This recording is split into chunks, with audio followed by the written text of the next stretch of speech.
You'll need 1 cup of balsamic vinegar, 1/3 cup of agave nectar, and I've never made this using regular sugar, but just looking at the components of each, I choose agave as the healthier option.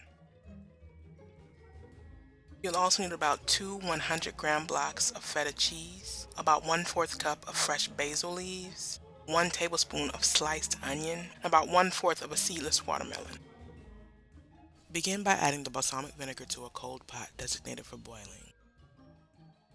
I start out by adding only 1/4 cup of agave, but realized I didn't want to have to reduce and basically concentrate the vinegar quite that much, so I added another 2 tablespoons of agave for just about 1/3 cup. You'll need to be sure to use your stove's exhaust fan and or have a window open while this boils, because it becomes extremely pungent and can be trouble for the eyes and lungs because of the acetic acid that it produces.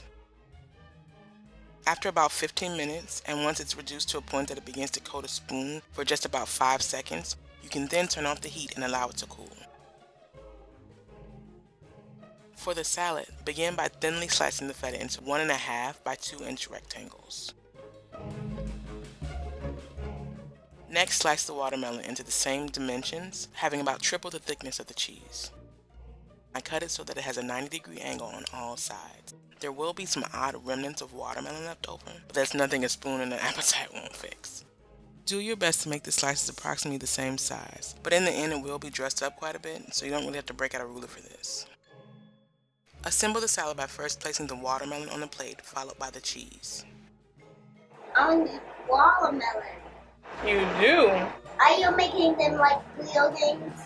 Mm-hmm.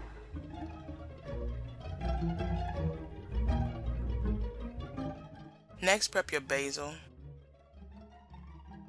as well as thinly slice a bit of onion. Sprinkle over the onion and chop basil, and lastly drizzle over the cooled balsamic reduction. I would suggest waiting right until you're ready to serve the salad before adding the balsamic reduction, because it tends to bleed into the cheese if it's left to sit. I've also read that chopped mint is a nice option in place of the basil that I use, but I haven't actually tried it. However, I do think that the basil suits the balsamic reduction quite nicely. I hope you give it a try.